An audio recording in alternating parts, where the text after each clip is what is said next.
दोस्तों, कांग्रेस के सांसद राहुल गांधी के नाम एक और उपलब्धि जुड़ गई है। एक नया कीर्तिमान जुड़ गया है। राहुल गांधी ने बतौर नेता प्रतिपक्ष अपने 100 दिन पूरे कर लिए हैं। देश की सियासत में 100 दिनों का बड़ा हल्ला होता है। जब लोकसभा चुनाव चल रहे थे तो प्रधानमंत्री नरेंद्र मोदी ने कहा कि हम अपने 100 दिन के एक्शन प्लान पर काम कर रहे हैं। अगले 100 दिनों में हमें क्या क्या करना है, यह हमने अभी से तय कर लिया है। लेकिन जब लोकसभा चुनाव का परिणाम आया, उसके बाद भारतीय जनता पार्टी को बहुमत नहीं मिला, तो नरेंद्र मोदी का वो प्लान धरा का धरा रह गया और उसके बारे में बहुत ज्यादा बात भी नहीं हुई। जब 100 दिन सरकार के पूरे हुए तो नरेंद्र मोदी पलक पावड़े बिछाकर इंतजार करते रहे कि उनके सहयोगी नीतीश कुमार दिल्ली आएंगे, चंद्रबाबू नायडू दिल्ली आएंगे और सरकार के 100 दिन के जश्न में शामिल होंगे। ऐसा भी कहीं कुछ नहीं हुआ। 100 दिन की उपलब्धियों का बखान उनके किसी भी सहयोगी ने नहीं किया। जाहिर सी बात है कि यह सरकार अब मोदी सरकार न होकर एनडीए सरकार हो गई है, जिसकी तरफ उनके सहयोगी भी इशारा करते रहे हैं। अब दोस्तों, राहुल गांधी ने बतौर नेता प्रतिपक्ष अपने 100 दिन पूरे कर लिए हैं। इन 100 दिनों में राहुल गांधी ने क्या कुछ किया, सड़क से लेकर संसद तक राहुल गांधी कहां कहां चर्चाओं में रहे और राहुल गांधी के किन किन कदमों ने सरकार को बेचैन कर दिया। दोस्तों, 10 साल के बाद भारत की राजनीति में यह मौका आया था जब नेता प्रतिपक्ष का पद विपक्ष को मिला, क्योंकि 10 सालों से जो नंबर जरूरी होता है नेता प्रतिपक्ष बनने के लिए, उस नंबर के इर्द गिर्द की सीटें किसी दल के पास नहीं थी। लेकिन इस बार कांग्रेस उस मुकाम पर पहुंची और राहुल गांधी नेता प्रतिपक्ष बने। पहली रो में, सरकार के सामने पहली रो में बैठे। उनके बगल में अखिलेश यादव, अवधेश प्रसाद, तमाम चेहरे थे। चाहे मछुआरों की बात रही हो, चाहे किसानों की बात रही हो, राहुल गांधी ने हर किसी के मुद्दे को उठाया। जब राहुल गांधी ने बजट पर सवाल खड़े कर दिए, बजट बनाने वाली टीम की तस्वीर दिखाकर सदन में हंगामा कर दिया, तब भी सरकार बैकफुट पर नजर आई। जब भगवान शिव की तस्वीर दिखाई, तब भी सरकार बगले झांकती रही। और राहुल गांधी ने जब अग्निवीर का मुद्दा उठा दिया तो पूरी की पूरी सरकार बेचैन हो गई।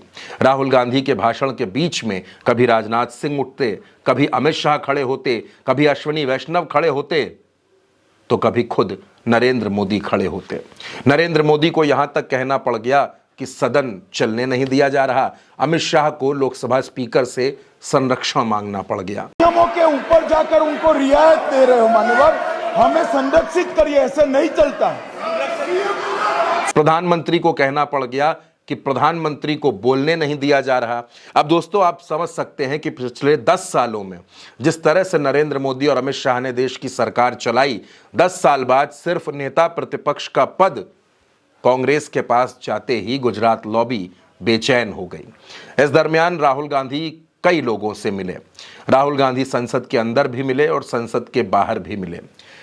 राहुल गांधी बाहर गए तो डीटीसी बस ड्राइवर्स, कंडक्टर्स से मिले, लोको पायलट से मिले।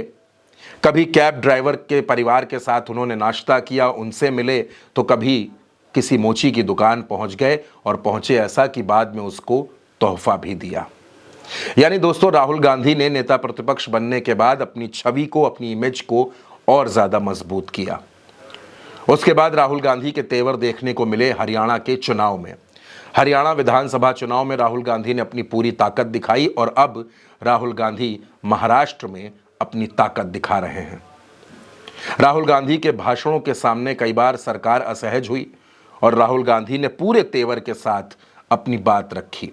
नरेंद्र मोदी जी पूरा हिंदू समाज नहीं है, बीजेपी पूरा हिंदू समाज नहीं है, आरएसएस पूरा हिंदू समाज नहीं है। दोस्तों, सिर्फ नेता प्रतिपक्ष का पद मिल जाने से, यानी एक तरह से आप ये कह सकते हैं कि shadow prime minister, Rahul Gandhi जिस तरह से शैडो प्राइम मिनिस्टर बने, उस भूमिका ने भी सत्ता पक्ष को बेचैन कर दिया। राहुल गांधी ने समाज के हर वर्ग से उसकी समस्याओं को जाना, चाहे वो मजदूर रहे हों, चाहे वो किसान रहे हों, चाहे वो बाइक मैकेनिक रहे हों। देश के हर वर्ग की समस्याओं को जानने की कोशिश राहुल गांधी ने की। अपने इन्हीं 100 दिनों में राहुल गांधी ने वो काम किया जो प्रधानमंत्री नरेंद्र मोदी पिछले तकरीबन 1.5 साल में नहीं कर पाए। राहुल गांधी मणिपुर पहुंचे। दोस्तों, मणिपुर के लोगों के आंसू पोंछे, उनका दर्द बांटा। वायनाड भी पहुंचे। वायनाड की घटना पर, वहां की त्रासदी पर वो लोगों से मिले। हाथरस में जब भगदड़ में कई लोगों की जान चली गई, उन पीड़ितों से भी मिले। रायबरेली में जब हत्या हुई तो राहुल वहां भी पहुंचे। प्रयागराज के संविधान सम्मेलन में भी पहुंचे और महाराष्ट्र के कोल्हापुर में संविधान सम्मेलन में पहुंचे।